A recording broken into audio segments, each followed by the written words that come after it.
بسم اللہ الرحمن الرحیم۔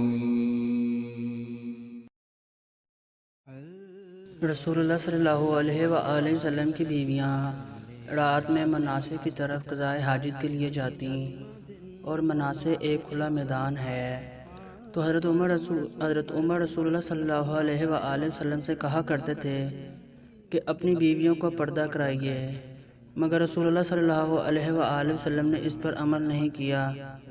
ایک روز رات کو عشاء کے وقت حضرت سودا بنت زمعہ رسول اللہ صلی اللہ علیہ وآلہ وسلم کی اہلیہ جو دراز قد عورت تھی باہر گئیں۔ حضرت عمر رضی اللہ تعالیٰ عنہ نے انہیں آواز دی اور کہا، ہم نے تمہیں پہچان لیا، اور ان کی خواہش یہ تھی کہ پردے کا حکم نازل ہو جائے۔